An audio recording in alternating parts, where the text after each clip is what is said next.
Olá pessoal, tudo bem? Sejam todos bem-vindos. Eu sou Bruna Torlai, professora de Filosofia Política, e hoje quero comentar o escândalo do Banco Master na perspectiva da ética e da filosofia política, uma vez que é um escândalo de proporções estratosféricas que envolve dois problemas adjacentes, que são problemas mais propriamente bem entendidos quando você mobiliza os instrumentos da filosofia política e da ética. Temos o seguinte: temos um banco que cresceu muito em valor de mercado, etc., por meio de fraudes, que estava a ponto de ser liquidado pelo Banco Central, e temos um caso de um banqueiro que faz todo tipo de lobby possível para tentar salvar o seu negócio, que na verdade não tinha solidez, não tinha base sólida.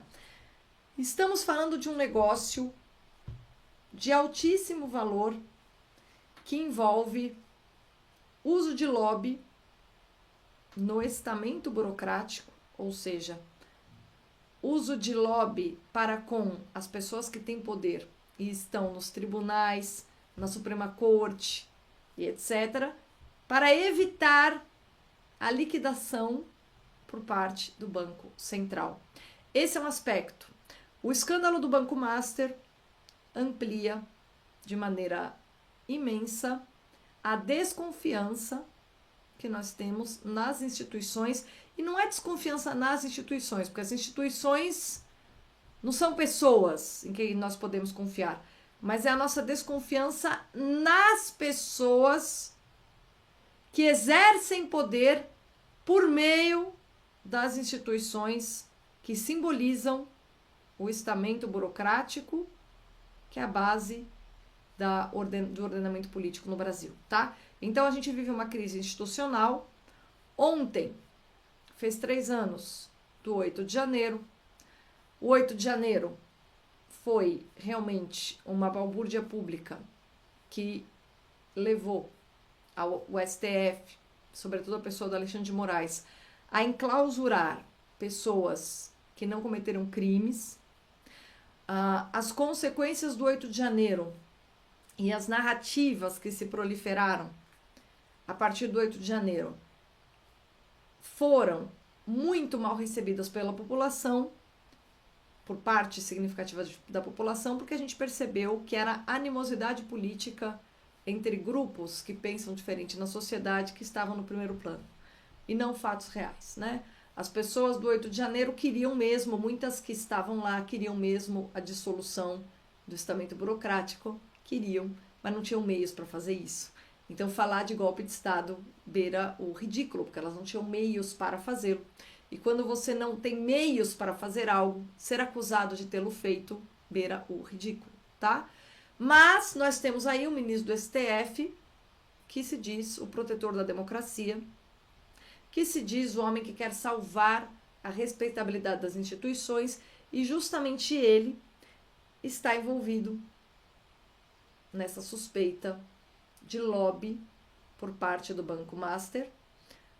O Banco Master contratou o escritório da mulher do Alexandre de Moraes para conseguir, por meio de lobby no estamento burocrático, evitar a liquidação do seu banco, tá? Agilizar a venda, encontrar comprador, lobby político para salvar um negócio que era baseado em fraude, em ativos podres, ou seja, o negócio não tinha lastro nenhum, e se mobilizou gente poderosa em Brasília para quebrar o galho de um empresário muito rico, sendo que o escritório de advocacia da esposa de um ministro do STF, que se diz o protetor da democracia, foi contratado para fazer andar esse negócio. Só que sabe qual é o problema? É que se a gente tem um Banco Central responsável pela liquidação de bancos que não tem lastro, certo? Real. Nós temos uma interferência política numa decisão técnica, que é essa decisão técnica do Banco Central. Quando a gente tem essa interferência política, é óbvio que isso gera uma enorme desconfiança por parte da população nas instituições políticas, tá? As instituições políticas são vistas como instituições de poder ocupadas por figuras que exercem poder, mas na verdade usam seus cargos de poder para fazer lobby. Lobby para pessoas específicas.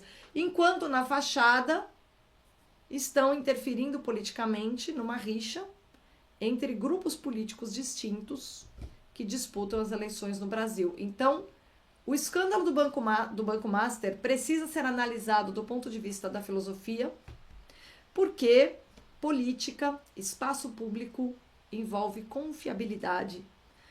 Viver juntos é uma arte difícil, mas a base para uma experiência política minimamente o menos conturbada possível é nós confiarmos uns nos outros e, sobretudo, nós confiarmos nas pessoas que exercem poder para manter o ordenamento político funcionando.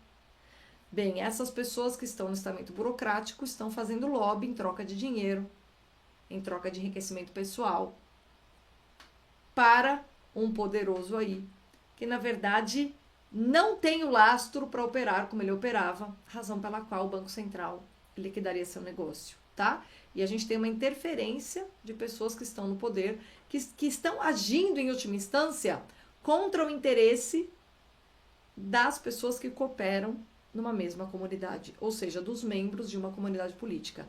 Essa comunidade política está sendo colocada em segundo plano e o interesse pessoal de enriquecimento está sendo colocado em primeiro plano por agentes políticos que estão fazendo lobby em vez de garantir o ordenamento político o mais saudável possível no Brasil. Embora eles finjam fazer isso, prendendo pessoas que não tinham capacidade de fazer o que se as acusa de ter feito. Essa é a situação que a gente está. Que eu quero dizer o seguinte: o ministro do STF, Alexandre de Moraes, ficou muito exposto com o escândalo do Banco Master, porque ele se apresenta como o garantidor, o salvador, o fiador da democracia, e a gente está percebendo que as suas ações em conjunto com a sua esposa por meio do seu escritório de advocacia, talvez prejudiquem ainda mais a confiabilidade do brasileiro comum nas instituições políticas. Então, quem é que está descredibilizando o estamento burocrático? São os baderneiros do 8 de janeiro, as pessoas que fizeram ali aquela sedição menor, que não teve nenhuma consequência para o ordenamento político nacional, que o Brasil continua igual?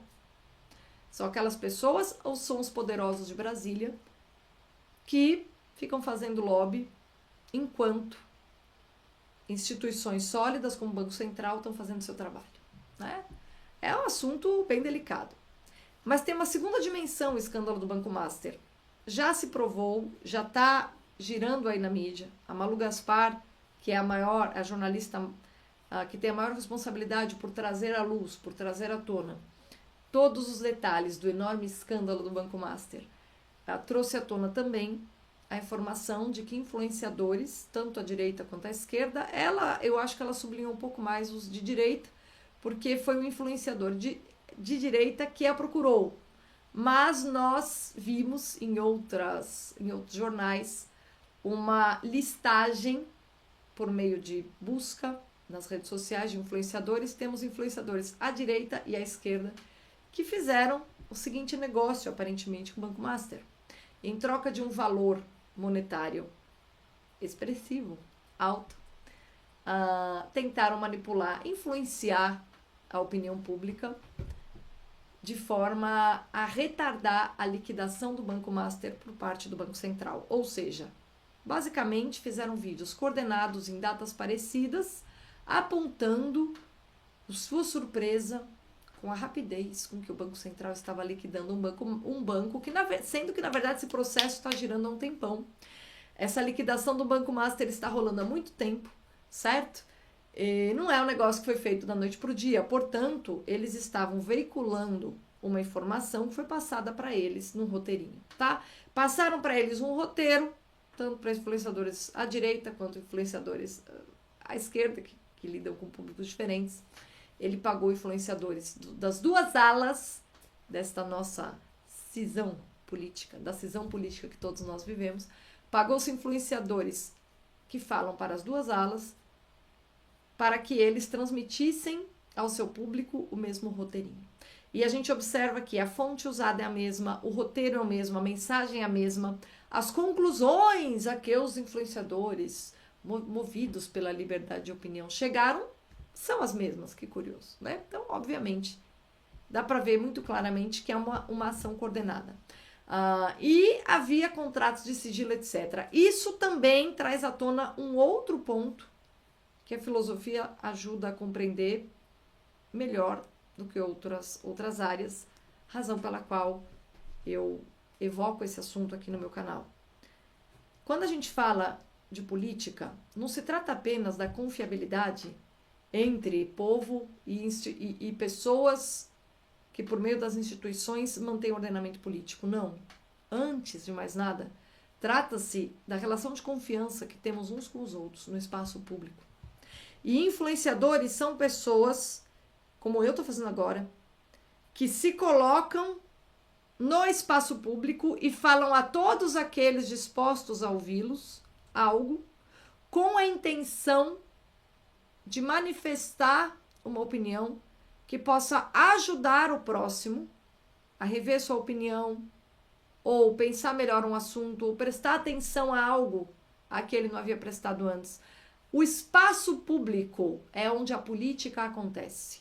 A política ela é um desdobramento da ética. A ética diz respeito à responsabilidade que nós temos pelas nossas ações no espaço privado. A política diz respeito à responsabilidade que todos nós temos uns com os outros e quanto às nossas ações no espaço público.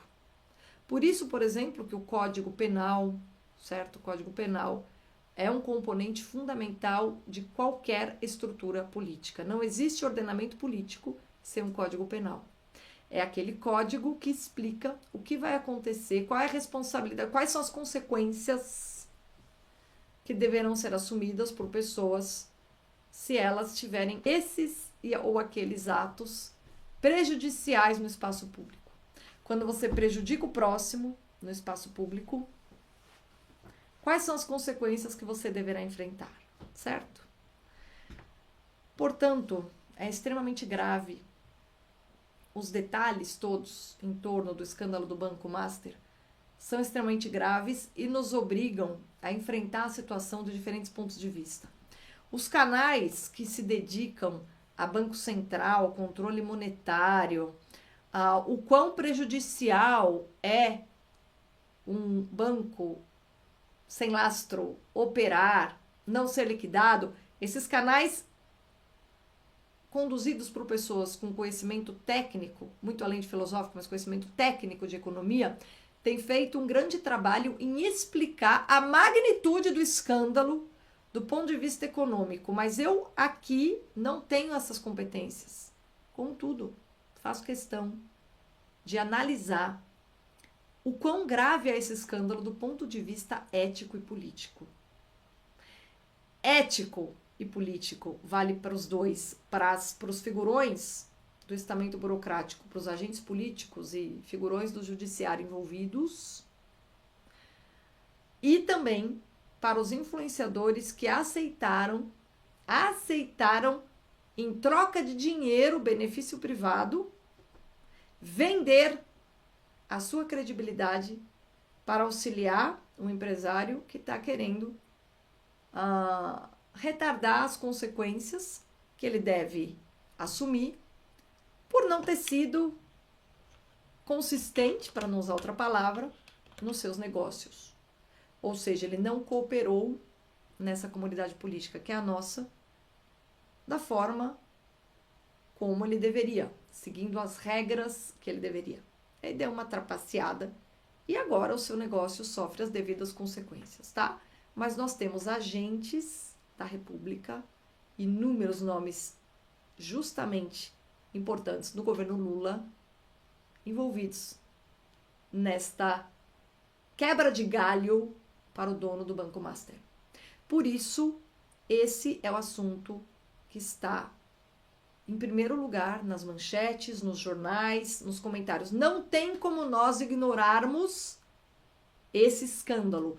Esse é o maior escândalo desde o Petrolão no governo Lula, tá? É o maior escândalo porque ele envolve uma quantidade absurda de dinheiro, envolve a tentativa política de frear uma ação técnica do Banco Central, e ele envolve o uso da manipulação da opinião pública por meio de uma milícia digital provisória envolvendo agentes da direita e da esquerda, de forma a produzir uma opinião o mais geral possível na sociedade em favor de um banco que apenas prejudicou essa sociedade. E aí eu queria dizer o seguinte: quando eu falo para vocês tomarem cuidado com influenciadores que falam de política, com influenciadores que falam de assuntos muito difíceis, e eles falam como se fosse uma coisa, como o cara é mecânico e está falando de jurisprudência, desconfiem. Em geral, esse cara é pago e recebeu um roteirinho de alguém que realmente entende daquele assunto para dizer para você como você deve encarar aquele assunto. Ai, mas esses influenciadores às vezes, puxa, a vida traz informações muito legais. As informações que eles estão te passando estão envolvidas num viés específico. E você não vai receber essa informação e separar do viés, porque você não sabe o que é informação e o que é viés. Você está recebendo o roteiro pronto. Porque o cara que está te falando, o influenciador que está te passando aquilo, nem ele próprio é o autor do que ele está te dizendo. E ele está empurrando para você tudo junto. De forma que é muito difícil para você separar o viés e a informação. Quando eles foram embalados juntos, no estilo do influenciador que você gosta de seguir, e o influenciador ele vai embalar isso tudo junto porque ele está fazendo isso em troca de um benefício financeiro que cai na sua conta. A responsabilidade que nós influenciadores temos com o próximo, quando a gente diz que a gente está aqui falando o que nos dá na telha, movidos pela liberdade de expressão, é muito sério, porque você está dizendo para a pessoa que te ouve: você pode confiar em mim. Ainda que eu erre, eu estou errando por minha conta e risco. Não estou te dando essa informação porque alguém pôs um dinheiro no meu bolso para eu te passar. Sou eu mesma que penso assim. Quando alguém te diz isso e a pessoa quebra a sua confiança, você tem que começar a rever os seus critérios para ouvir quem você anda ouvindo, tá? As pessoas que realmente são consistentes, pegue um vídeo dela de 5, 10 anos atrás, desde o momento que ela abriu o canal do YouTube ou o canal do Instagram, e veja, tem um estilo, tem um conjunto de convicções que são consistentes. Quando ela questiona essas convicções, ela explica as razões. A consistência de uma pessoa é algo que você deve investigar. Você deve investigar a consistência das pessoas que você escuta quando o assunto é política. Ou partes da política, como, por exemplo, economia, né? Essa questão da liquidação de um banco. Você vê uma pessoa que fala, todo dia ela fala de fofoca, de como se vestem os famosos, como estavam as roupas dos famosos. De repente ela aparece falando que achou muito rápida a liquidação do Banco Central com relação ao banco. É esquisito. A pessoa não domina aquele assunto, a pessoa não se interessa por aquele assunto. Aquele não é um assunto que faz parte do conteúdo daquela pessoa. Desconfie, tá bom? As pessoas que estão aqui falando o que querem, falam aquilo de que gostam, aquilo de que entendem.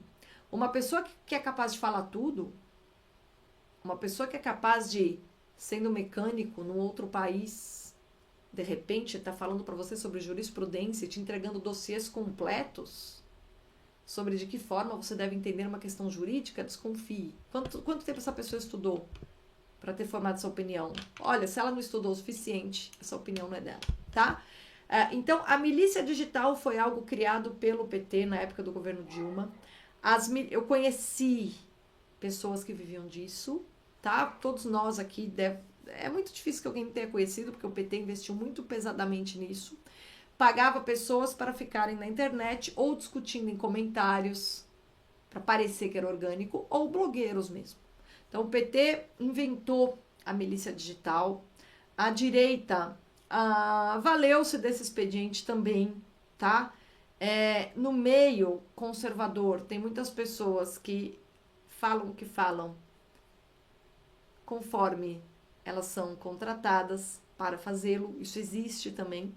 E a gente observa que esse dispositivo, esse instrumento de criar uma milícia virtual, uma milícia digital, para defender uma narrativa específica, extrapolou questões político-partidárias e agora parece que encantou outras figuras que querem manipular a opinião pública. No caso, o banqueiro Vorcaro, né? Contratou pessoas para tentar manipular a opinião pública em prol da reputação do seu negócio.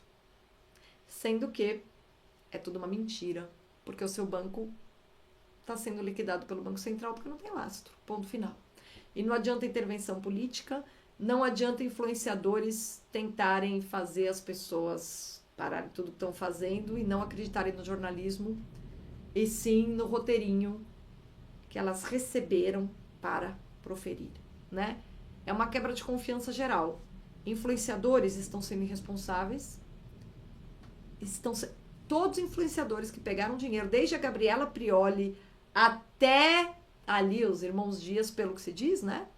Essas, Gabriela Prioli, os irmãos Dias, daquele podcast, que falam sobre assuntos financeiros, até o Firmino Cortada parece que está nessa lista, e outras pessoas, tá? Uma série de influenciadores. A agência do Grupo Léo Dias parece ter sido a responsável por distribuir os recursos, pois tudo isso está sendo investigado. Mas todas essas pessoas que fizeram isso deveriam pôr a mão na consciência. Quando você se torna uma figura pública, você tem uma responsabilidade.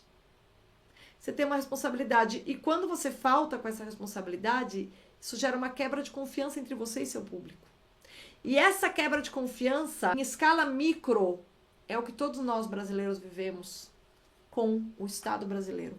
Nós não confiamos no Estado brasileiro porque a gente nunca sabe se o que os agentes políticos no Estado dizem para nós a respeito do que está acontecendo é verdade ou eles só estão dizendo para proteger interesses privados deles, tá? Não tem nada a ver com o que Bolsonaro falou das urnas eletrônicas. A crise de confiança que nós brasileiros temos com o Estado é muito mais ampla do que isso.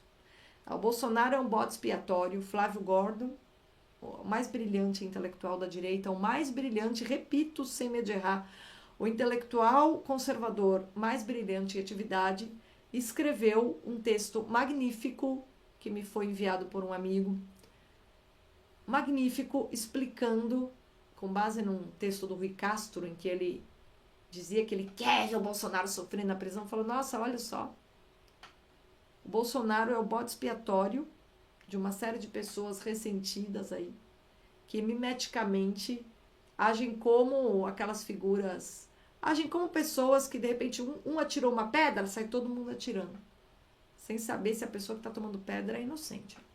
Ele faz uma comparação brilhante, evocando René Girard de forma refinada, né? Não como uns picaretas andam fazendo por aí. De forma refinadíssima, ele evoca o mimetismo, a teoria do mimetismo do René Girard, para explicar por que o Bolsonaro é um bode expiatório de uma série de pessoas que nem sabem, nem se preocupam em saber se ele é culpado ou inocente, mas simplesmente aderem a esse movimento de massa de jogar pedras em alguém que está doente, debilitado, não tem mais condição de se defender. Está acabado politicamente, quer dizer, não faz sentido esse linchamento. Absurdo. Se o problema era vencê-lo politicamente, caramba, ele está amarrado politicamente. Né? Ele não tem meios de ação mais, tá? Não tem. Ele tem um capital político ainda muito debilitado, saiu muito debilitado desse escorchamento público que sofreu. Né? Enfim, Flávio Gordon escreveu esse texto magnífico, né? Mas veja só, essa quebra de confiança, essa desconfiança de nós brasileiros com relação ao Estado não tem a ver com o que Bolsonaro falou sobre as urnas eletrônicas, porque onde tem eleição tem fraude, vai ter de algum jeito. E as fraudes nas urnas podem muito bem ser porque 50 pessoas que tinham de votar numa sessão não foram, e os mesários foram lá e apertaram o botão no lugar. Gente, tem tantas possibilidades. O ser humano, para fazer coisa ruim, é criativo. Então, onde tem eleição, vai ter trapaça, tá? Então, um presidente, alguém falar que pode estar havendo trapaça nos meios de eleição, não é isso que quebra a confiança. Não é isso que faz com que um povo desconfie das instituições, e sim a atitude dos homens que exercem poder nas instituições, ou seja, todas essas pessoas que agiram em prol do interesse do dono do Banco Master e contra o interesse dos brasileiros. É esse tipo de escândalo que faz com que nós cada vez mais desconfiemos do estamento burocrático brasileiro, tá? Então é mentira que quem gerou essa desconfiança é o Bolsonaro. Isso é uma mentira da grossa. Agora, aquele que apontou que o que estava acontecendo era isso, que é o senhor Alexandre de Moraes, parece que ele faz parte de um esquema. Se ele não faz parte desse esquema, a sua esposa talvez tivesse a esperança, né, de pedir a ele, que é um ministro tão poderoso, uma ajudinha para que esse seu cliente tivesse o galho quebrado nas altas rodas da República Brasileira para não ter o banco liquidado. Ou seja, procurou-se interferência por parte de pessoas com poder para resolver um assunto que só poderia ser resolvido com liquidação, né? E a gente vê esses figurões da República, todos ligados ao Lula, envolvidos nesse escândalo do Banco Master. E aí não adianta vocês acharem que nós não confiamos mais no estamento burocrático porque nós somos loucos e usamos chapéu de alumínio. O escândalo do Banco Master é o exemplo, mais um exemplo, de por que nós queremos alternância de poder, nós conservadores queremos alternância de poder. Agora, eu queria dizer aqui, influenciadores conservadores que ajudaram o Banco Master, que vergonha. Que vergonha, hein? O escândalo do Banco Master pode ser o pivô que leve a um número enorme de brasileiros a perceber que reeleger o Lula é roubada. Porque olha aí o Lula e o seu pessoal envolvido em mais um escândalo que prejudica o Brasil como um todo, né? Então percebam a besteira, o tamanho da besteira que vocês fizeram e a quebra de confiança entre vocês e um público que esperava de vocês honestidade, tá? Vocês estão agindo, não é simplesmente falta de ética, é irresponsabilidade na esfera política. Uma irresponsabilidade enorme. Uma irresponsabilidade cabal, porque política tem como base, como princípio, o grau de confiança que nós podemos ter uns nos outros. Isso é muito importante. Fica aí para reflexão. Obrigada pela companhia e até a próxima.